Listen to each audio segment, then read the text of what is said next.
নমস্কার, সকলকে স্বাগত জানিয়ে শুরু করছি জীবনের আলো অনুষ্ঠান। সকলে নিশ্চয়ই খুব ভালো আছেন। দেখুন, আমাদের গ্রহ নক্ষত্রই কিন্তু শেষ কথা, এবং আপনার চরম উন্নতি, চরম অবনতি এর পিছনে কিন্তু গ্রহ নক্ষত্রের অবস্থান রয়েছে। সেটা আপনার কেরিয়ার লাইফে হোক, সেটা আপনার বিবাহিত জীবনে হোক। আপনার ক্ষেত্রে গ্রহ নক্ষত্রের অবস্থান সঠিক জায়গা না থাকলে, অর্থাৎ গ্রহ নক্ষত্র আপনার যে জন্মছক সেটা 360 ডিগ্রি, তার মধ্যে গ্রহেদের অবস্থান এবং নক্ষত্রগত কানেকশান আপনার ক্ষেত্রে ফল দেবে। সেক্ষেত্রে কোনো সমস্যা, বিভিন্ন ক্ষেত্রে বিভিন্ন ধরনের সমস্যা হয়। তার সমস্যার গ্রহ নক্ষত্রের অবস্থানের পরিপ্রেক্ষিতে সমস্যা তৈরি হয়। কারণ 12টা ভাব, 1 থেকে দ্বাদশ ভাব বা লগ্ন থেকে দ্বাদশ ভাব আপনার জীবনে ভীষণ ভীষণ গুরুত্বপূর্ণ। এক একটা ভাব এক একভাবে আপনাকে প্রভাবিত করবে। তাই আজকের আলোচনা করব বৈধব্য যোগ কাদের ক্ষেত্রে হয়, এই বৈধব্য যোগ কোন কানেকশন, কোন গ্রহগত অবস্থানের পরিপ্রেক্ষিতে আপনার জীবনের বৈধব্য যোগ তৈরি হয়, বা আপনার জীবনের দাম্পত্য জায়গা, অর্থাৎ অনেকের ক্ষেত্রে দেখবেন দ্বিবিবাহ এবং এখন বর্তমানে 3 বিবাহ চলছে। অনেক সময় আমি তো একজনের চার্ট দেখেছি 5 বিবাহ হয়েছে, কিন্তু তাদের দাম্পত্য শান্তি এখনো পর্যন্ত নেই। তাহলে এইগুলোর কানেকশান হয়, এবং কানেকশানগত পরিপ্রেক্ষিতে, গ্রহগতের কানেকশানের পরিপ্রেক্ষিতে এগুলো হয়। সেই জন্য বৈধব্য যোগ আছে কি নেই, আপনারা অনেকে হয়তো ভাবেন, দেখে আমি সাধারণত দেখেছি যে মাঙ্গলিক দোষ মানে ভয় পেয়ে যান। সবসময় সব দোষ ভয় পাওয়ার নেই, কিন্তু হ্যাঁ, কিছু কিছু ক্ষেত্রে আপনার জীবনের সমস্যা, চরম সমস্যা নিয়ে আসতে পারে। মাঙ্গলিক দোষ আমি সেটা নিয়েও বলবো। বৈধব্য যোগ আর মাঙ্গলিক দোষ দুটো আলাদা। মাঙ্গলিক দোষ থাকলেই যে বৈধব্য যোগ হবে সেটার কোনো জায়গা নেই, আবার বৈধব্য যোগ মানেই মাঙ্গলিক দোষ, এটাও ভাবার কোনো কারণ নেই। আপনার বৈধব্য যোগ আপনার কোনো নেগেটিভ গ্রহের কারণেও হয়, বৈধব্য যোগ হয়। বা কখনো কখনো যে মাঙ্গলিক দোষের কারণেও বৈধব্য যোগ হয়। আর কি কি হয়, কি কি কারণ, সেটা নিয়ে বিস্তারিত বলবো। কারণ তার আগে আপনাদের জানা উচিত বিবাহ কখন হয়। একটা জাতক জাতিকার বিবাহ, অর্থাৎ দেখবেন অনেক জাতক জাতিকার বিবাহ হচ্ছে না হচ্ছে না হচ্ছে না, তারপর বিবাহ হয়ে গেল, তারপরে একটা চরম অশান্তি তৈরি হলো, এটাও সাধারণত হয়ে যায়। তাহলে বিবাহ কখন হয় বা ওই জাতক জাতিকার বিবাহ কখন হবে, সেটা সম্পূর্ণভাবে তার জন্মছকের কানেকশন। ধরে বেঁধে বিবাহ দিতে পারবেন না, সবটা গ্রহগত কানেকশনের পরিপ্রেক্ষিতে হয়। মানে আপনি চাইলেও এখনই বিবাহ হয়ে যাবে না, কারণ জন্ম, মৃত্যু, বিবাহ সবটা বিধাতার লেখা রয়েছে। আপনি আপনার মনের মতো ইচ্ছাকৃত জায়গায় বিবাহ দিয়ে দিতে পারবেন না। সেই জন্য দেখবেন বহু মানুষ জন্মছক, মানে এই যে যৌতুক বিচার বিগত দিনে ছিল না, আজ থেকে 30-40 বছর আগে পিছিয়ে যান, তখন কিন্তু যৌতুক বিচার ব্যাপারটা তো ছিল না।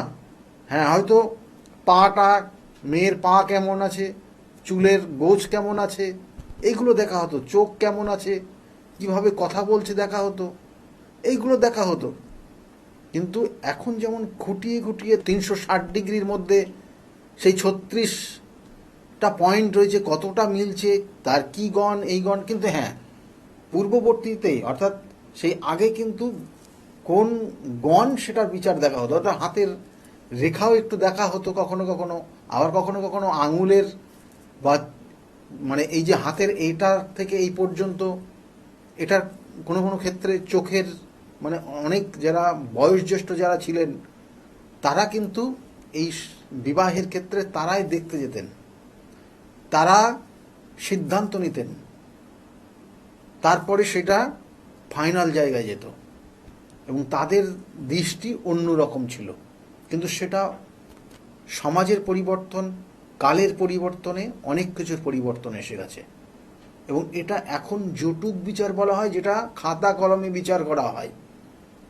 তার সঙ্গে সঙ্গে কানেকশনগত জায়গা, আর এইখানেই ধরা পড়ে এই জাতক জাতিকার বৈধব্য যোগ আছে কিনা। আবার বলছি, মাঙ্গলিক দোষ কিন্তু বৈধব্য যোগ, অনেক সময় বৈধব্য কনভার্ট হয়, আবার অনেক সময় বৈধব্য যোগ মানেই মাঙ্গলিক দোষ না, এটা মাথায় রাখবেন।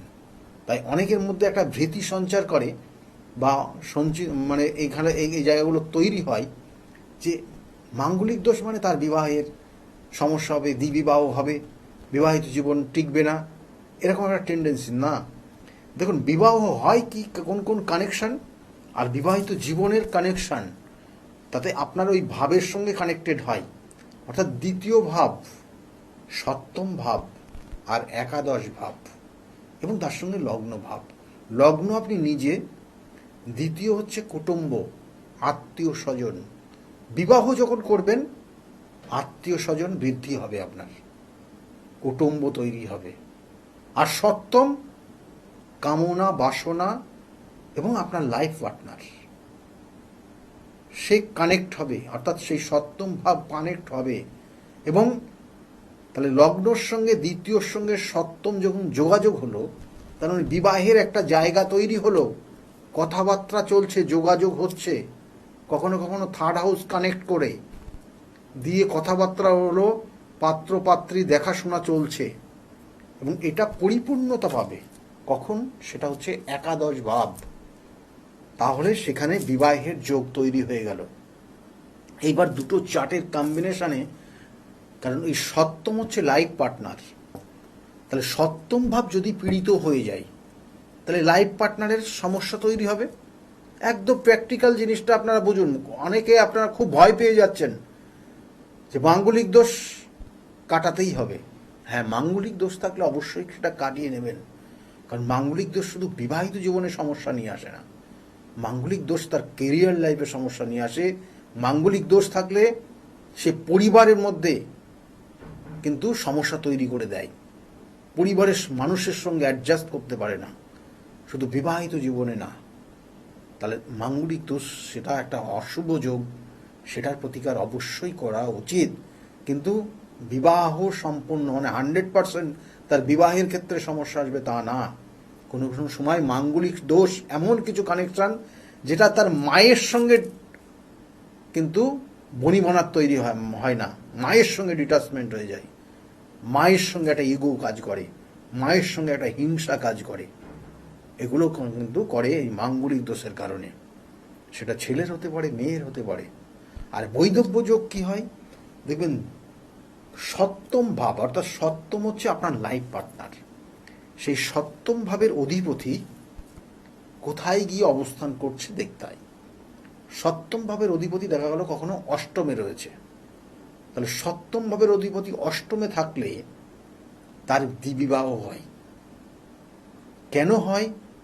কারণ সপ্তমপতি যখন অষ্টমে যায়, তার মানে সপ্তমের দ্বিতীয় কানেকশন হয়ে যায়, তাহলে সেক্ষেত্রে তার প্রাপ্তি মানে সেকেন্ড ম্যারেজের যোগ তৈরি হয়।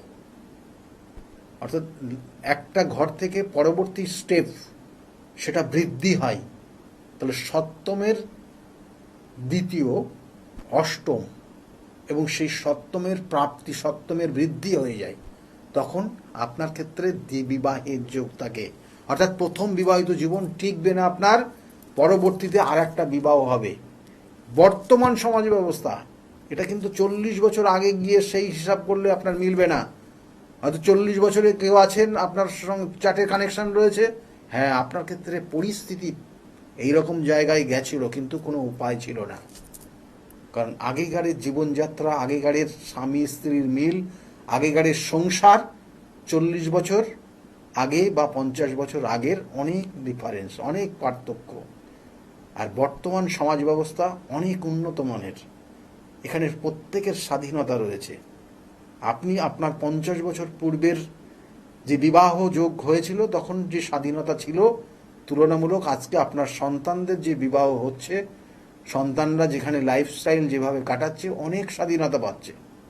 তাহলে এই জায়গার মধ্যে পার্থক্য, অর্থাৎ স্থান কাল পাত্র বিশেষ এগুলোর পরিবর্তন হয়। সেই জন্য বলা হচ্ছে সপ্তমপতি অষ্টমে থাকলে দ্বিবিবাহ যোগ হয়, অর্থাৎ বৈধব্য যোগ হয়। প্রথম বিবাহিত জীবন টেকে না। আবার সপ্তমপতি যদি ষষ্ঠে গিয়ে কানেকশন হয়, তাহলে ষষ্ঠে গিয়ে কানেকশন মানে তাহলে যার সঙ্গে বিবাহ হলো সেই বিবাহিত জীবন তার সঙ্গে চলবে না। কেন হবে না? কারণ সে পরবর্তীতে টাইমে ওই জাতকের শত্রু হয়ে যাবে। তাদের দুজনের মধ্যে আন্ডারস্ট্যান্ডিং হবে না। এ বলবে উত্তর দিকে যাব, তো ও বলবে দক্ষিণ দিকে যাব, এবং পরিণতি হয়ে যাবে পরবর্তীতে আইনি জায়গা। ডিভোর্স নেওয়ার জন্য আপনার সেক্ষেত্রে কিন্তু কোর্টে দ্বারস্থ হতে হবে। এইখানে হচ্ছে ষষ্ঠম সপ্তমের কানেকশন। তাহলে দুটো কম্বিনেশন কানেকশন আপনার জীবনের বৈধব্য যোগ আনতে পারে, যেটা সপ্তমপতি অষ্টমে, সপ্তমপতি ষষ্ঠে। আর তার সঙ্গে সঙ্গে কি হয় না, কখনো কখনো সপ্তমপতি দ্বাদশে গিয়ে কানেকশন রয়েছে, তাহলে সেক্ষেত্রেও কিন্তু বৈধব্য যোগ, অর্থাৎ তার বিবাহের পরে তার বিবাহিত জীবন টিকবে না, এবং সেক্ষেত্রে আলাদা আলাদা। অর্থাৎ সপ্তমপতি যখন দ্বাদশে কানেকশন পাবে, তাহলে একটা জাতক জাতিকার জীবনে যে পরিণতি তৈরি হবে, একটা হচ্ছে ষষ্ঠে গেলে মানে সপ্তমের দ্বাদশ ষষ্ঠ, এবং সেক্ষেত্রে তার ক্ষেত্রে অবনতি। আর ষষ্ঠের থেকে সপ্তম থেকে যখন সেই জাতকের দ্বাদশে কানেকশন পাবে, তার মানে তার মোক্ষ লাভ, তার থেকে মাইনাস হয়ে যাওয়া। অর্থাৎ দেখবেন অনেক ক্ষেত্রে অনেক জাতক জাতিকার সপ্তমপতি দ্বাদশে অবস্থান করছে, তার দ্বিতীয় বিবাহ হয়, তৃতীয় বিবাহ হয়, কখনো চতুর্থ বিবাহ হয়। কেন হয়? কারণ সপ্তম নবম একাদশ এগুলো প্রত্যেকটা কানেক্টেড, এবং যেটা জীবনের পরিণতির মোড় নিয়ে নেয়, এবং প্রত্যেকটা স্টেপ আলাদা আলাদা বিবাহের যোগ তৈরি হয়। এবং সেই জন্য বললাম, কারোর ক্ষেত্রে তিনটে বিবাহ, তৃতীয় বিবাহ পরেও তার জীবনের সুখ শান্তি হয় না, তার জীবনের যে লক্ষ্য সে পূরণ করতে পারে না, তার মধ্যে একটা অনেক কিছুর চাওয়া পাওয়া সেটা থেকে যায়। আমি বারবার বলি সেই জন্য যে জীবনের আপনার ক্ষেত্রে এমন কিছু কানেকশন রয়েছে যেটা আপনার নিজস্ব প্রাপ্তির থেকে আপনি বঞ্চিত হয়ে গেছেন। আপনার যেটা চাওয়া পাওয়া ছিল সেটা আপনি জীবনে পাচ্ছেন না। এগুলো প্রত্যেকটা কানেক্টেড জিনিস, এবং এটা আপনার ক্ষেত্রে সমস্যা নিয়ে আসে। এবং সেই জন্য কখনো কখনো দেখবেন যে সপ্তমভাবে কিছু অশুভ গ্রহ অবস্থান করছে। কারণ বৈধব্য যোগ তখনই তৈরি হয় যখন দুজনের মধ্যে আন্ডারস্ট্যান্ডিং হয় না। বিবাহটা সম্পূর্ণভাবে দুজনের আন্ডারস্ট্যান্ডিংয়ের উপর ডিপেন্ড করে। সম্পর্কটা সবসময় দুজনের কিন্তু মানসিক প্রকৃতির উপর ডিপেন্ড করে। আর যখনই এই জায়গাটার ভুল বুঝাবুঝি তৈরি হয়, তখন সম্পর্কটা নষ্ট হয়ে যায়। কোনো কোনো ক্ষেত্রে কোনো কোনো জাতক জাতিকার জীবনে দেখবেন চন্দ্র এবং শনি বিষযোগ হয়ে আছে। তার মানে এই জাতক জাতিকা তার লাইফ পার্টনারকে বিশ্বাস করে না, এবং কোনো কারণে যদি কোনো কারণে একটু নেগেটিভ জায়গা দেখে ফেলে, তাহলে সারা জীবন তাকে কোনোদিন বিশ্বাস করবে না, এমনকি শেষ পর্যন্ত তাদের ডিভোর্স পর্যন্ত হয়ে যাবে। এবং সেই ক্ষেত্রেও কিন্তু এটা বৈধব্য যোগের দিকে টার্ন নেয়, যদি কিনা সেই জাতকের চন্দ্র এবং কেতু নির্দিষ্ট কানেকশন, গ্রহগত নক্ষত্রগত কানেকশন সঠিক না থাকে। সেক্ষেত্রে সমস্যা, চরম অশান্তি তৈরি হয়ে যায়। আবার কখনো কখনো দেখবেন যে এক একটা জাতক জাতিকার ক্ষেত্রে সপ্তমভাবে পীড়িত কোনো গ্রহ গিয়ে অবস্থান করছে। অর্থাৎ দেখা গেল রবি অবস্থান করছে সপ্তমভাবে, এবং সে নেগেটিভ ফল দিচ্ছে ওই জায়গায় বসে, তাহলে চরম অশান্তি। এবং সেক্ষেত্রে দেখবেন যে বিবাহের পর কিছুদিন যেতে যেতেই আপনার লাইফ পার্টনার আপনাকে ডিভোর্স করে দেবে, কারণ তার সঙ্গে আপনার অ্যাডজাস্ট হবে না, সে কোনোভাবে আপনার সঙ্গে কম্প্রোমাইজ করতে চাইবে না, এবং সে কোনোভাবে আপনাকে তার নিজের বিষয় শেয়ার করতে চাইবে না। তার অর্ডারে আপনাকে চলতে হবে, এবং একটা সময় আপনি যখন চলতে পারবেন না, আপনাকে ডিভোর্স দিয়ে সে কিন্তু অন্য জায়গায় বিবাহ করে নেবে। তাহলে এগুলোও কিন্তু হয়। আবার বৃহস্পতি, আপনারা খুব শুভ গ্রহ বলেন, বৃহস্পতির কানেকশন, বৃহস্পতি হচ্ছে জ্ঞানের, বৃহস্পতি হচ্ছে দেবগুরু বৃহস্পতি, এর কম্বিনেশন কানেকশন, এবং তার সঙ্গে সঙ্গে অশুভ গ্রহর দৃষ্টি যদি পড়ে থাকে, তাহলে এই বৃহস্পতিও কিন্তু আপনাদের জীবনযাত্রার মানকে, অর্থাৎ স্বামী স্ত্রীর সম্পর্কটাকে অবনতির দিকে নিয়ে যায়।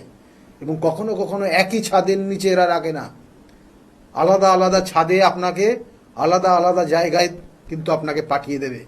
কখনো কর্মক্ষেত্র সূত্রে, কখনো কখনো দুজনের মিসআন্ডারস্ট্যান্ডিংয়ের কারণে হয়তো ডিভোর্সটা হবে না, কিন্তু জীবনের সে সপ্তমের যে আশা আকাঙ্ক্ষা, সেই কামনা বাসনার সেই জায়গার থেকে আপনি বঞ্চিত হয়ে যাবেন, এবং তারা দুজন আলাদা আলাদা ছাদের নিচে চলে যাবে। কখনো দেখবেন যে বিবাহের পরে সেই কনে তার বাপের বাড়িতেই থেকে গেছে, সে স্বামীর ঘর আর করেনি। তাহলে এই রকম জায়গাগুলো কিন্তু তৈরি হয় সপ্তমের বৃহস্পতির এবং তার সঙ্গে নেগেটিভ কোনো গ্রহের কানেকশন।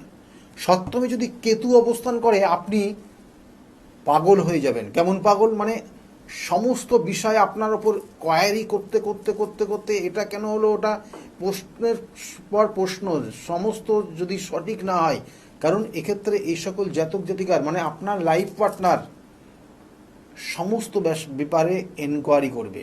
এনকোয়ারি করতে করতে করতে আপনি, মানে আপনার জীবনের যে পরাধীনতার বিষয়টা সম্পূর্ণভাবে প্রকাশ পাবে, এবং আপনি একটা সময় নিঃশ্বাস পর্যন্ত নিতে পারবেন না, এতটা মানসিক কষ্টের মধ্যে পড়ে যাবেন। এবং তারপরে যে পরিণতি হবে, সেটা আপনাদের কিন্তু ছাড়াছাড়ি হয়ে যেতে পারে, ডিভোর্স হয়ে যেতে পারে। আবার কখনো কখনো ওখানে রাহুর অবস্থান, এরকম পরিণতি হয়, তার মধ্যে একটা, মানে তার চাওয়া পাওয়া আনলিমিটেড, তার কথাবার্তা, বডি ল্যাঙ্গুয়েজ আপনার সঙ্গে অ্যাডজাস্ট হবে না, আপনার পরিবারের সঙ্গে অ্যাডজাস্ট হবে না, আপনার সঙ্গে মতবিরোধ হওয়ার সঙ্গে সঙ্গে আপনার ওপর ফিজিক্যালি টর্চার করবে। এগুলো বিগত দিনে বহু বহু ক্ষেত্রে দেখা গেছে। পেপার খুললেই আগে বিগত দিনে দেখা যেত, এখন সেই মুভমেন্টে অতটা জায়গায় আসে না, তার আগেই কিন্তু দুজন দু জায়গার স্থান পরিবর্তন করে নেয়। তাহলে পরিণতি কিভাবে নিয়ে যায়, এবং জন্মছকের কানেকশন, সেই জন্য বৈধব্য যোগ জন্মছকে আছে কিনা সেটা বিশেষ করে বিচার্য বিষয়। আর মাঙ্গলিক দোষ, আপনারা যেটা বলেন জানেন, মাঙ্গলিক দোষের কানেকশন, সেটা তো বলবো, তার আগে আরও কিছু অশুভ যোগ থাকলে পারে আপনাদের যে পরিণতি আসবে, ডিভোর্স 100% আসবেই।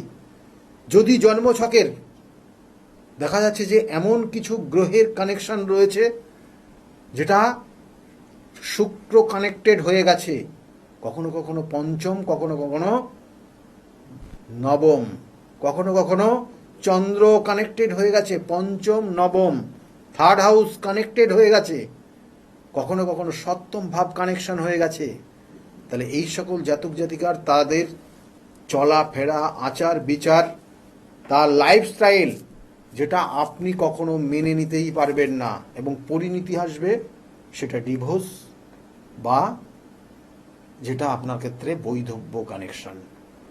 তাহলে সেই জন্যই আমি বারবার বলি যে যৌতুক বিচার করলে এগুলো কিন্তু উপযুক্ত কানেকশন রয়েছে, সেইগুলো দেখে তারপরে স্টেপ নিতে হবে। 36 পয়েন্টের 33 পয়েন্ট মিলে গেল মানে আপনি রাজ্যটুক হয়ে গেলেন, বিবাহ হতে হবে, এরকম কিন্তু বিষয় না, সেটার মধ্যে লুকিয়ে থাকে। সেই জন্য বলা হয় দুটো চার্টের কম্বিনেশন কতটা পাওয়ারফুল, সেটার উপর ডিপেন্ড করবে আপনাদের জীবনযাত্রা।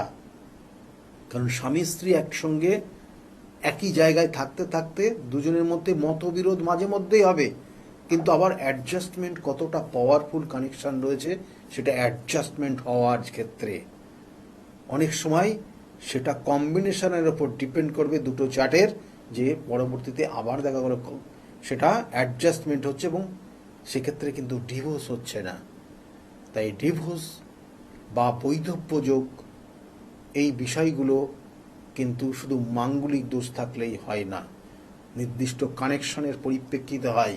কখনো কখনো জন্মছকের দেখা গেল মাঙ্গলিক দোষ, সেক্ষেত্রে রয়েছে অবশ্যই তার প্রভাব রয়েছে, যেটা পরিণতিতে সেক্ষেত্রে কিন্তু বৈধব্য দিকেই নিয়ে যেতে পারে। কারণ একটা জাতক জাতিকার যদি লগ্নভাবে মঙ্গল থাকে, সে যা বলবে সেটা শুনতে তার লাইফ পার্টনার বাধ্য, তাহলে সেক্ষেত্রে কিন্তু বর্তমান সমাজ ব্যবস্থায় এটা চলবে না।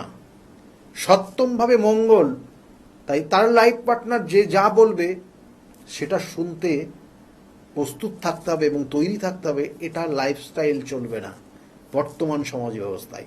সেই জন্য সেটার পরিণতি হয়ে যায় ডিভোর্সের জায়গায় বা বৈধব্য কানেকশন হয়ে যায়। অষ্টমভাবে মঙ্গল যে মাঙ্গলিক দোষ করে, দেখা গেলো বিবাহেও হতে না হতে তার লাইফ পার্টনারের পরিবারের কেউ না কেউ গত হয়ে পড়ে। কারণ এই নেগেটিভ ভাইব্রেশন পজিটিভ ভাইব্রেশন, আমি বারবার বলি যে দুটো চার্টের যখন কম্বিনেশন তৈরি হবে, সেক্ষেত্রে দুটো চার্টের মধ্যে বা দুজনের মধ্যে একে অপরের পরিপূরক হিসাবে কাজ করে। একজনের পজিটিভ এনার্জি আর একজনের যদি তার মধ্যে কিছু নেগেটিভ এনার্জি থাকে, তাহলে সেটা অ্যাডজাস্ট হয়ে সেটাকে পজিটিভ ভাইব্রেশনের দিকে টার্ন নিচ্ছে কিনা দেখতে হয়।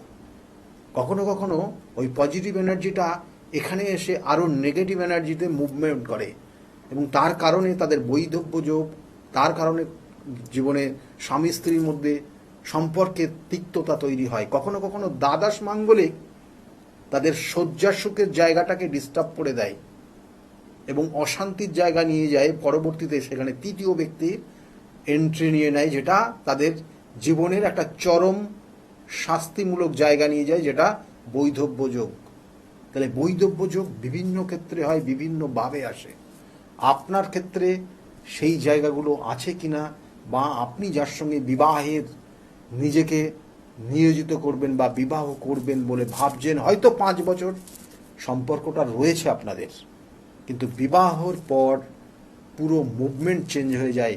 তখন পঞ্চম থাকে না, পঞ্চম সেখানে গিয়ে সপ্তমে কানেক্ট হয়ে যায়, যেটা আপনার লাইফ পার্টনারে তৈরি হয়। আর পঞ্চম হয় প্রেম ভালোবাসা। তখন প্রেম ভালোবাসার জায়গার থেকে সপ্তমটাকে বেশি প্রাধান্য দেওয়া হয়। সেই জন্য 5 বছর 7 বছর 10 বছর প্রেম করেও বিবাহ করলেও সেক্ষেত্রে বিবাহিত জীবন তার 2 মাস পর্যন্ত টেকে না। সেই জন্য এগুলোর প্রত্যেকটার প্রতিকার প্রতিবিধান রয়েছে। বিবাহ করার আগে তার সঠিক বিচার রয়েছে, বিচার বিশ্লেষণ করে তার প্রতিকার প্রতিবিধান করলে আপনি এখান থেকে বেরিয়ে আসবেন। কিছু কিছু কানেকশন দেখা যায় যে জন্মছকের ব্যভিচারী দোষ, যেটা বিবাহের পরে পর স্ত্রীগত বা পর পুরুষগত হয়ে যায়, যেটা পরক্রিয়ার মধ্যে আসক্ত হয়ে যাচ্ছে বর্তমান সমাজের অনেক মানুষ, এবং সেটা আপনার জীবনের কিন্তু বৈধব্য যুগের টার্নিং নেবে।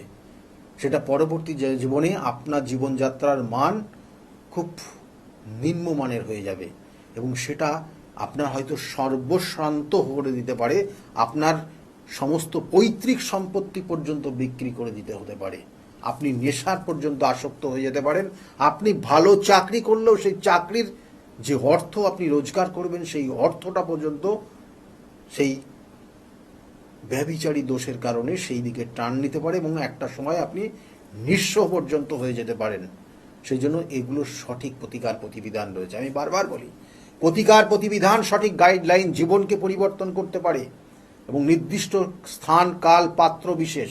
সেই জন্য কখনো তারাপীঠ মহাশ্মশানে কাজ করি, কখনো কামাখ্যা, কারণ নিচের স্কলের দিকে লক্ষ্য রাখুন, আমি কামাখ্যাতেও যাই, সেটা আগামী দিনেও আমি কামাখ্যাতে থাকবো। কবে কবে থাকছি সেগুলো দেখে নিন, কারণ কামাখ্যা ধামের যে প্রতিকার প্রতিবিধান হয় খুব গুরুত্বপূর্ণ এবং এখানে কঠিন থেকে কঠিনতম সমস্যার তার সমাধানের জায়গা তৈরি হয়। সেই জন্য যারা যোগাযোগ করবেন বুকিং নাম্বারে নোট ডাউন করে রাখুন, কারণ আমি কামাখ্যা যাই, কখনো কখনো বেনারস যাই, কখনো নাসিক যাই এবং কখনো তারাপীঠে গিয়ে মহাশ্মশানে কাজ করি, যাতে আপনাদের এই সমস্যার থেকে সঠিক পথ দেখাতে পারি। আর আমি বারবার বলি, যে বিগত দিনে বহু মানুষ তারা প্রতিকার প্রতিবিধান নিয়ে আজকের জায়গায় দাঁড়িয়ে খুব ভালো রয়েছে। তাদের কথা শুনুন, তারা কি সমস্যার মধ্যে এসেছিল, আজকের জায়গায় দাঁড়িয়ে তারা কতটা ভালো আছে। দেখতে থাকুন, শুনতে থাকুন। সকলে খুব ভালো থাকবেন। আগামী দিনগুলো প্রত্যেকের খুব শুভ হোক, এই শুভকামনা রইল। নমস্কার। শাস্ত্রী আর পাঁচজন অ্যাস্ট্রোলজারের থেকে কেন তিনি আলাদা? স্বাভাবিকভাবে আপনাদের মনে এই প্রশ্ন আসতেই পারে। দূর দূরান্ত থেকে নানান সমস্যায় জর্জরিত মানুষ ছুটে আসে তার কাছে। গ্রহদোষ হোক কিংবা কাল সর্পদোষ, অথবা ধরুন মাঙ্গলিক দোষ কিংবা অন্য যে কোনো সমস্যা, তারা জানেন সব সমস্যার স্থায়ী সমাধানে এক এবং অদ্বিতীয় ডক্টর গৌতম শাস্ত্রী। চলুন আজ আপনাদের সাথে পরিচয় করিয়ে দিই এমন কিছু মানুষের এবং শুনে নিই তাদের কথা। আমার বাবা 2021 সালে প্রথমবার স্যারের কাছে আসেন, আর মানে বাবার ব্যাপারে যে প্রেডিকশন গুলো করা হয়, মানে প্রত্যেকটা প্রেডিকশন প্রচন্ড অ্যাকিউরেট ছিল। তারপরে তো বাবার বিভিন্ন কাজে মানে স্যার হেল্প করেছেন, যেগুলোতে রেমিডি দিয়ে প্রত্যেকটা কাজই তারপর মানে খুব আমরা ফলো পেয়েছিলাম। তারপর মা আমায় নিয়ে আসে। আমার ব্যাপারেও স্যার যে প্রত্যেকটা প্রেডিকশন করে প্রত্যেকটাই এতটাই অ্যাকিউরেট ছিল, মানে অনেকটা অবাক করার মতোই অ্যাকিউরেট ছিল। আর মানে মনে হয়েছিল আরো আগে আসলেই ভালো হতো, আরো অনেক কিছু বেটার হতে পারতো। কিন্তু তারপরে যখন রেমিডি নেওয়ার পরে আর প্রচন্ড অনেক রকম ফল পেয়েছি আমি, আমার মা, আমার বাড়িরও সবাই এসেছে, মানে সবাই অনেক ভালো ফল পেয়েছি। আর মানে স্যার শুধুমাত্র ফলের দিক থেকেই না, এখানে এসে পুজো দিয়ে স্যারের ব্যবহারও খুব ভালো। আর মানে প্রত্যেকটা জিনিসের ক্ষেত্রে তিনি মানে খুব অ্যাটেন্টিভ, খুব ভালোভাবে শোনেন, প্রত্যেকটা জিনিসের সেভাবেই সলিউশন দেয়। তো আমি এসে তো খুব ভালো ফল পেয়েছি। আপনারা যদি দেখে থাকেন, আসবেন, মানে অবশ্যই ফল পাবেন। অনুপ চন্দ্র, আমি ডক্টর গৌতম শাস্ত্রী স্যারের সাথে বিগত 6 বছর ধরে মানে যোগাযোগে আছি। আমি যখন কলেজে স্টুডেন্ট ছিলাম তখন থেকে স্যারের কাছে কনসালটেশন নেই। পড়াশোনাতে ওনার গাইডেন্সের মাধ্যমে আমি বিটেক কমপ্লিট করি, তারপরে আরো কিছু পড়াশোনা করছি এখন। সাথে সাথে ক্যারিয়ারে ওনার প্রচুর গাইডেন্স পেয়েছি। ওনার গাইডেন্সের মতো আমি এখন একসাথে 3খানা ব্যবসা প্যারালালি রান করছি। 3টেই কিন্তু ইন্ডিয়ার বাইরে, নট অনলি ইন ইন্ডিয়া, 3টে ইন্ডিয়ার বাইরে। এখন একটা ছোট অ্যাচিভ করেছি। রিসেন্টলি আমি একটা গাড়ি কিনেছি, যেটা Volkswagen company, 25 lakhs and above. পরবর্তীকালে বেশ কয়েকটা গোল আছে। স্যারের গাইডেন্সের মাধ্যমে সেই গোলসের উপরে আমি টাইম টু টাইম কাজ করছি। ওনার কনসালটেন্সিটা এতটাই ভালো কি আপনাকে উনি মান্থ টু মান্থ বলতে পারেন কি কোন সময়ে আপনি কিভাবে রিয়েক্ট করবেন, কিভাবে এক্সিকিউট করবেন নিজের কাজ। যদি আপনি সেই কাজগুলো সেই ওনার কথা অনুযায়ী আপনি যদি এক্সিকিউট করেন, ডেফিনেটলি আপনার গোলটাও টাইম মতো কমপ্লিট হবে। আর আমি সবাইকে এটাই বলবো, যদি আপনারা বিশ্বাস করে আসেন তবেই কিন্তু হবে। যদি বিশ্বাস থাকবে না থাকে তাহলে কিন্তু কোনো কিছু হবে না। আপনাকে সেই বিশ্বাসটা রাখতে হবে। স্যারের কাছে আমি 2019 সাল থেকে আসছি। তো আমি স্যারের কাছে এসে আমি স্যারের যা প্রেডিকশন ছিল সবগুলো মিলে গেছে এবং হুবহু আমার কিছু না বলার আগেই উনি সবকিছু বলে দিয়েছিলেন। তাই জন্য আমি ফল পেয়েছি বলে আমি ওনার কাছে এত দূর কাঁচরাপাড়াতে এসেছি। দাদার কাছে এসে আমি আমার নিজের সংসারের যা দায়িত্ব ছিল, অসুবিধা ছিল, সেই সবগুলোও আমি পেয়েছি। কি কাজকর্ম ছিল না, সেই সব কাজকর্মগুলোও আমি নিজেতে পেয়েছি, সব কিছু পেয়েছি। যেখান থেকে যা আমি ঋণ করেছিলাম সেগুলোও আমি আজ শোধ করতে পেরেছি। নিজেকে অনেক সংসার থেকে আমি মুক্ত হতে পেরেছি সব কিছু করে। নমস্কার, আমি শর্মিষ্ঠা। আমি দীর্ঘ 5 বছর ধরে গৌতমদার কাছে আসি। আমি যখন প্রথম এখানে এসেছিলাম আমার ব্যবসায় প্রচন্ডভাবে ক্ষতি হয়েছিল, কোনো উন্নতি ছিল না, নেগেটিভিটি আর ডিপ্রেশন আমাকে ঘিরে ধরেছিল। তো এক আত্মীয়র কথা শুনে আমি এখানে আসি। আসার পর দাদা আমাকে যে অ্যাডভাইস গুলো করেছিল এবং যে উনি ক্রিয়াগুলো আমায় করতে বলেছিল সেগুলো আমি করার পর খুব ভালোভাবে উপকার পাই। ফলে আজ থেকে 5 বছর আগে যে পরিণামটা ছিল ব্যবসার লস, সেই লস থেকে আমি প্রচন্ড ভালোভাবে রিকভারি শুরু করিনি, আমি সাকসেস সাকসেস পেয়েছি। এরকম অনেক সময় হয়েছে যে দাদা আমাকে বলেছিল যে এগুলো করলে ভালো হবে না বা এটা করো না, আমি না শুনে নিজের মতন করে করেছিলাম, ফলে সেখানেও আমার ক্ষতি হয়েছিল। এই ক্ষতি হওয়ার পর থেকে উনি যখনই আমাকে যা বলে আমি সেইগুলোই আমি শুনে চলি এবং প্রত্যেকটা পদে পদে তার প্রমাণ মেলে সাকসেসের মাধ্যমে।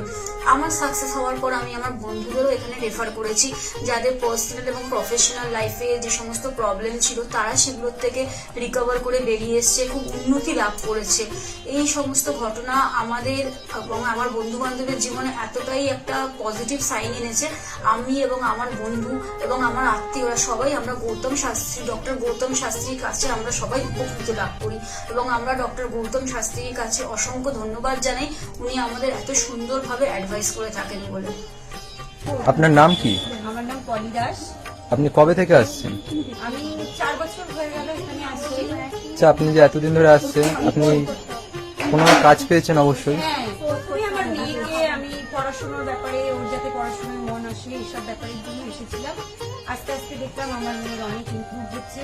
তারপর আমি সবাইকে, আমার আশেপাশে বন্ধু বান্ধব আত্মীয় স্বজন যে আছে সবাইকে বললাম যে দেখো আমার মেয়ে অনেক চেঞ্জ হচ্ছে, মানে ও খুব দুষ্টু ছিল, পড়ায় মন বসতো না, সেগুলো হয়েছে।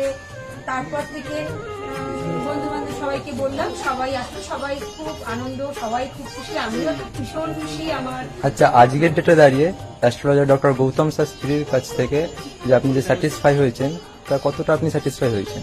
হ্যাঁ, আমি তো মানে সত্যিকারেরই মন থেকে বলছি, মানে পুরোটাই আমি আমার মানে যতটা আমি চেয়েছিলাম, বেশি তো মানে কম বললে ভুল হবে, বেশি হয়েছে, বরং আমার আনন্দের জায়গাটা এতটাই বেশি হয়ে গেছে। তার মানে আপনি পুরোপুরি স্যাটিসফাই, তাই তো? আমার নাম রাকেশ মন্ডল, গ্রাম টগরকোটা। এই দাদার কাছে এসেছিলাম, অনেক প্রবলেম ছিল, সেই প্রবলেম কিছুটা সলভ হচ্ছে এবং হবে। এই অমাবস্যার দিন এই যজ্ঞ হচ্ছে, অনেক দূর দূর থেকে মানুষজন আসছে, কাজ হচ্ছে বলে সবাই তো আসছে, আমিও এসছি, আবারও আসবো। নমস্কার, আমি জয়িতা গুহ। আমি গত এপ্রিল মাস থেকে খুব সমস্যায় পড়েছিলাম। আমার কাজের দিক থেকে সমস্যা ছিল, বসের সাথে এবং পারিপার্শ্বিক আমার যে কলিগরা ছিল তাদের সাথে খুবই সমস্যা জড়িত হয়েছিলাম। তো তারপরে সেই কাজটা আমি আর অবশেষে টিকিয়ে রাখতে পারিনি, সেটা আমাকে বাধ্য হয়েছিলাম আমি সেটা ছেড়ে দিতে। তারপরে একটা খুব আর্থিক দিক থেকে খুব ভেঙে পড়েছিলাম। তো সেই সমস্যায় জর্জরিত হয়ে বুঝতে পারছিলাম না কি করব। তো হঠাৎ একদিন টিভিতে প্রোগ্রাম দেখি ডক্টর গৌতম শাস্ত্রী, ওনার কথাবার্তা, ওনার যে উপাচারগুলো রয়েছে, যেগুলো উনি বলেন প্রতিকার, সেগুলো শুনে আমার খুব ভালো লেগেছিল। তো ওনার সাথে এসে দেখা করি, আমার সমস্ত কথাবার্তা ওনার সাথে শেয়ার করি, প্রবলেমগুলো। তারপর উনি আমাকে দেখে আমাকে কিছু বলেন আমার ব্যাপারে, তো সেগুলো একদম হুবহু মিলে যায়। তো তারপরে উনি আমাকে রেমেডি সাজেস্ট করেন, তো আমি সেই রেমেডিটা নিই, আমি ধারণ করেছি। তো ধারণ করার পর আমি আস্তে আস্তে নিজের মধ্যে একটা চেঞ্জ দেখতে থাকি। তো এবং আমি গত আগস্টের 27 তারিখে একটা জব পেয়েছি, যেটা আমার মনের মতো। এখানে আমার ডেজিগনেশন, আমার স্যালারি, আমার মনের মতো লোকেশন আমি এখানে পেয়েছি, মানে এটাতে আমি বিশেষভাবে আপ্লুত। তো সের জন্য অসংখ্য ধন্যবাদ ডক্টর গৌতম শাস্ত্রীকে। নমস্কার, আমি পিয়ালি মন্ডল বলছি। আমি গত ছ মাস ধরে খুব সমস্যার মধ্যে ছিলাম, এত সমস্যার মধ্যে ছিলাম যে আমি কি করবো ঠিক করতে পারছিলাম, ভীষণ ডিপ্রেশনের মধ্যে চলে গেছিলাম। তো এই সময় আমার এক ফ্রেন্ড ডক্টর গৌতম শাস্ত্রীর কথা বললেন যে ওনার কাছে যেতে পারিস, ওনার কাছে গেলে তো সমস্যাগুলো হয়তো সমাধান উনি করে দিতে পারে। তো আমি ওর ফ্রেন্ডের কথা অনুযায়ী একদিন ডক্টর গৌতম শাস্ত্রীর কাছে এলাম। ডক্টর গৌতম শাস্ত্রীর কাছে আসার পরে তো আমার সমস্যাগুলো বলার আগে উনি দেখলাম, উনি দেখেই আমাকে আমার সমস্যাগুলো সব বলে দিল যে কি হবে, কি হচ্ছে না হচ্ছে, আমি কিসের জন্য এত সমস্যার মধ্যে রয়েছে। তো উনি বলল যে সঠিকভাবে যদি একটি রেমেডি ধারণ করা যায় তাহলে হয়তো সমস্যার সমাধানগুলো হতে পারে। তো আমি ওনার কথায় অনুযায়ী সঠিক রেমেডি ধারণ করলাম। রেমেডি ধারণ করার পরে দেখলাম যে আমার সমস্যাগুলো আস্তে আস্তে সমাধান হয়ে যাচ্ছে। তো আমার এখন আগের থেকে অনেক ভালো আছি, ভীষণ ভালো আছি, ভীষণ ভালো রাখছি, পরিবারও সবাই ভালো আছে। আমার যে সমস্যাগুলো হচ্ছিল সেগুলো আর হচ্ছিল না। তো উনি আমার অনেক উপকার করেছেন, গৌতম শাস্ত্রী, ডক্টর গৌতম শাস্ত্রী আমার অনেক উপকার করেছেন। তো আমি চাইবো যে আপনারাও আসুন, আপনারা এসেও আপনাদের সমস্যাগুলো বলুন যে আপনাদের কি কি সমস্যা হচ্ছে না হচ্ছে, যাতে আপনাদের পাশে উনি দাঁড়াতে পারে, আপনাদের সমস্যাগুলো যাতে উনি সমাধান করতে পারে। আমি চাইবো যে আগামী দিনগুলোতেও ডক্টর গৌতম শাস্ত্রী যেন আমার পাশে এরকম ভাবে থাকে, আমার সমস্যাগুলো যেন সমাধান করতে পারে। আমি আর অসংখ্য অসংখ্য অসংখ্য ধন্যবাদ জানাই ডক্টর গৌতম শাস্ত্রীকে যে উনি এইভাবে আমার পাশে থেকেছেন, আমাকে আজকে সমস্যার সমাধান করেছেন। তো অসংখ্য অসংখ্য অসংখ্য ধন্যবাদ। নমস্কার, আমি মেলিনা থমাস। আমি গত 1 মাস আগে থেকে ডিপ্রেশনে ভুগছিলাম এবং আমার অনেক রকম সমস্যা দেখা দিচ্ছিল। আমি আমার মায়ের থ্রু থেকে জানতে পারি ডক্টর গৌতম শাস্ত্রীর কথা এবং আমি সেখানে আমার প্রবলেমগুলো নিয়ে আসি এবং তার কথা মতো আমি প্রতিকারগুলো করি এবং সেই কথা মতো আমি চলতে থাকি। এখন আমার কাছে অনেক জবের অপরচুনিটিস আসছে এবং আমার আগের যে সমস্যাগুলো ছিল সেগুলোও গেছে। আমি সিলেকশন করছি কোন জবটা করব এবং যে কোনো একটা জব আমি সিলেক্ট করব এবং আগেও আমি ডক্টর গৌতম শাস্ত্রীকে অনেক ধন্যবাদ জানাচ্ছি এই আমাকে এত কিছু করে দেওয়ার জন্য। এবং আপনারা চাইলে আপনারাও আসতে পারেন নিজেদের অসুবিধা নিয়ে এবং তার কাছে এসে সমস্যাগুলো সমাধান করতে পারেন। আপনারা যদি তার কথা মতো চলেন আপনারাও আমার মতো ভালো ফল পেতে পারেন। অ্যাস্ট্রোলজার ডক্টর গৌতম শাস্ত্রীর চেম্বারে আপনি কতদিন আসছেন? আমি প্রায় 2.5-3 বছর ধরেই এখানে মানে রেগুলারলি আসছি। মোটামুটি আমার যখনই অসুবিধা হচ্ছে তখন চলে আসছি। আপনি কোন চেম্বারে দেখিয়েছেন? আমি এখানকার কাছড়াপাড়া চেম্বারে। তাছাড়াও তুমি দেখিয়েছেন, মানে আপনি যে সমস্যাটা নিয়ে এসেছেন ওটা কি আপনার কিওর হয়েছে? হ্যাঁ, আমি প্রথমে যে সমস্যাটা পড়াশোনার সমস্যা নিয়ে প্রবলেমে পড়ে ওনার কাছে এসেছিলাম, তা মোটামুটি আমার যত দিন যাচ্ছে ইমপ্রুভ হচ্ছে আস্তে আস্তে। না আপনার কাজ হয়ে গেলেই বলতে চাইছেন, তাই তো? আমি হালিশহর থেকে এসেছি। ধরো আমার নাম তো মলিনা ঘোষ, কিন্তু তোমার কি হয়েছে বলো তো, আমি দাদার কাছে অনেক বছর ধরে মানে কয়েক বছর ধরে ভালোই এসেছি। আমি অনেক বিপদে পড়েছিলাম তো, তখন আমি এক টিভি চ্যানেলে দেখে সবাই কিন্তু প্রোগ্রাম দেখে, সব সিরিয়াল দেখে, সবকিছু দেখে, কিন্তু আমি ওই সিরিয়াল সবকিছু ছেড়ে আমার এমন বিপদ হয়েছিল, আমি শুধু টিভির কাছে বসে শুধু এই শাস্ত্রী চ্যানেলগুলো দেখে দেখে আমি মনে ভাবতাম আমি কাকে মনের মতন পাবো। পেলাম যে সবাই এত চ্যানেলে, কিন্তু আমি সবাইকে দেখেছি, আমার দাদাকেই আমার খুব পছন্দ হলো। আমি খোঁজ করতে করতে করতে করতে আমি এমন বিপদ যে আমি এই বিপদে কি করে উঠবো, তখন ওই দাদার কাছে আসলাম। খোঁজ পেয়ে চিকিৎসা করতে করতে তখন দাদার কাছে এসে আমার অনেক বড় বিপদ ছিল, আমার ছেলে স্বামী সব নিয়ে আমার বাড়ির খুব অবস্থা খারাপ ছিল। আজকে ওনার কাছে এসে আমি অনেক উপকার পেয়েছি। আমি সবার কাছে বলছি, আমি এত লোক দেখছি, আমি বলি একটু যদি দাদার কাছে এসে সব ধৈর্য ধরে, কারোর বিফল হবে না, তার ফল ছাড়া বিফল হবে না। আমি ভাবি যে আমি অনেক লোকও পাঠিয়েছি, আমরা যদি প্রচার করতে পারি, অনেকে আছেন এই দাদার কথা বলবো না, বলবো না, কিন্তু না বলেন, মানুষ যদি বিপদের হাত থেকে বাঁচে সবারই তো ভালো হয়। কিন্তু দাদার কাছে আসার পরে আমার এমনও মাঝে একটা এমনও বিপদ গেছে, এই দাদাই আমাকে এই বিপদের হাত থেকে উঠিয়েছে। এর জন্য আমি দাদার কাছে সারা জীবনের জন্য কৃতজ্ঞ থাকি। দাদাকে চাই দাদাও ভালো থাকুক, আমরাও যেন দাদার কাছে এসে দাদা আরো সুস্থভাবে যেতে পারি। শুনলেন তো, এনাদের প্রত্যেকের আশা, ভরসা এবং বিশ্বাসের একটাই নাম, ডক্টর গৌতম শাস্ত্রী, যার সম্পর্কে আমরা এত কিছু শুনলাম। চলুন এবার দেখে নিই তিনি কি বলছেন। আজকের যে ফিডব্যাক আপনারা পাচ্ছেন, এগুলো কিন্তু আমার সবটাই আমার গুরুদেবের আশীর্বাদ। কারণ গুরুদেব আমাদেরকে একটা জিনিসই বলেছিলেন যে যেভাবেই হোক মানুষকে উপকার করলে তোমার কিন্তু আগামী দিনে দেখবে তোমার মানুষ কিন্তু তোমার পাশে এসে দাঁড়াবে। এবং সেইভাবেই আমি কিন্তু যেভাবে সকলের উপকার বা আমি যতটা কাজ করছি সকলে উপকৃত হচ্ছে, এবং এর জন্য আমিও কিন্তু খুব আনন্দ পাই যখন তারা বলে যে না দাদা, আমি আপনার এই কারণে এই জন্য এসেছিলাম, এই কাজটা আমি পেয়ে গেছি। সুতরাং আমিও চাই যে এইভাবে মানুষের পাশে থেকে মানুষকে সহযোগিতা করে মানুষকে আরও ভালো জায়গায় পৌঁছে দেওয়া। যাদের খুব দুঃখের মধ্যে, কষ্টের মধ্যে আছে, তাদেরকে কিছুটা গাইড করে তারা যদি আরো ভালো জায়গায় যেতে পারি এবং ভালো জায়গায় তাদেরকে যদি নিয়ে যেতে পারি, এটাই হচ্ছে আমার মেন উদ্দেশ্য। অর্থাৎ তারা যদি আরো ভালো জায়গায় যেতে পারে, সেখান থেকে যে আনন্দ উপভোগ করতে পারবো আমি, সেটা কিন্তু চিরস্থায়ী থেকে যাবে। তাহলে আর দেরি কেন, চটপট ফোন করুন 9836410969 অথবা 8335805241 এই নাম্বারে। শুধুমাত্র একটি ফোন, যা পাল্টে দিতে পারে আপনার গোটা জীবন। জ্যোতিষবিদ, বাস্তুবিদ, হস্তরেখা বিশারদ ও spiritual guide doctor Gautam Shastri, এক এবং অদ্বিতীয়।